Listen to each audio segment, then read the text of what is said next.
I now give the floor to India for exercise of right of reply. India, you have the floor. Mr. President, I take the floor to exercise India's right of reply to the statement made by the Prime Minister of Pakistan.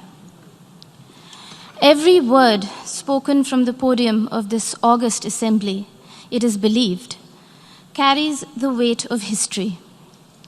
Unfortunately, what we heard today from Prime Minister Imran Khan of Pakistan was a callous portrayal of the world in binary terms. Us versus them, rich versus poor, north versus south, developed versus developing, Muslims versus others. A script that fosters divisiveness at the United Nations, attempts to sharpen differences and stir up hatred are, simply put, hate speech. Rarely has the General Assembly witnessed such misuse, rather abuse, of an opportunity to reflect. Words matter in diplomacy. The invocation of phrases such as pogrom, bloodbath, racial superiority, pick up the gun, and fight to the end reflect a medieval mindset and not a 21st century vision. Prime Minister Imran Khan's threat of unleashing nuclear devastation qualifies as brinksmanship, not statesmanship.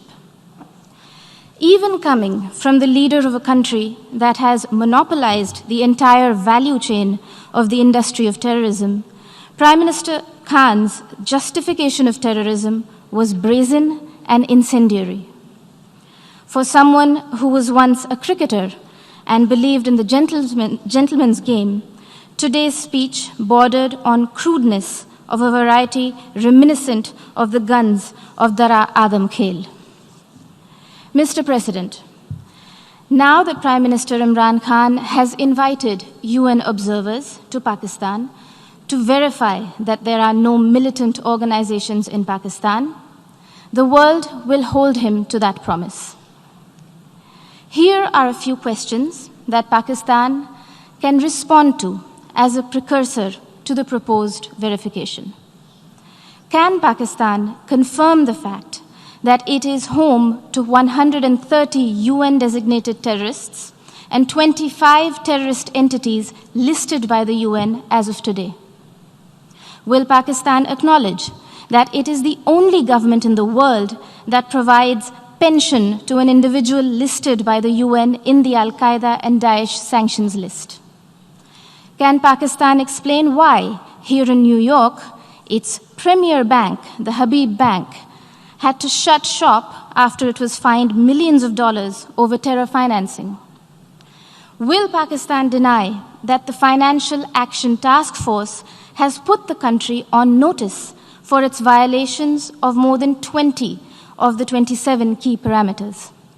And finally, would Prime Minister Khan deny to the city of New York that he was an open defender of Osama bin Laden? Mr. President, having mainstreamed terrorism and hate speech, Pakistan is trying to play its wild card as the newfound champion of human rights. This is a country that has shrunk the size of its minority community from 23% in 1947 to 3% today, and has subjected Christians, Sikhs, Ahmadiyas, Hindus, Shias, Pashtuns, Sindhis, and Balochis to draconian blasphemy laws, systemic persecution, and blatant abuse and forced conversions. Their newfound fascination for preaching human rights is akin to trophy hunting of the endangered mountain goat, the Markhor. Pogroms, Prime Minister Imran Khan Niazi, are not a phenomenon of today's vibrant democracies. We would request you to refresh your rather sketchy understanding of history. Do not forget the gruesome genocide perpetrated by Pakistan against its own people in 1971 and the role played by Lieutenant General A.A.K. Niazi. a sordid fact that the Honorable Prime Minister of Bangladesh reminded this assembly about earlier this afternoon. Mr. President, Pakistan's virulent reaction to the removal of an outdated and temporary provision that was hindering development and integration of the Indian state of Jammu and Kashmir stems from the fact that those who thrive on conflict never welcome the ray of peace. While Pakistan has ventured to upstream terrorism and downstream hate speech there, India is going ahead with mainstreaming development in Jammu and Kashmir. The mainstreaming of Jammu and Kashmir, as well as Ladakh, in India's thriving and vibrant democracy with a millennia-old heritage of diversity, pluralism, and tolerance, is well and truly underway, irreversibly so. The citizens of India do not need anyone else to speak on their behalf, least of all those who have built an industry of terrorism from the ideology of hate. I thank you, Mr. President.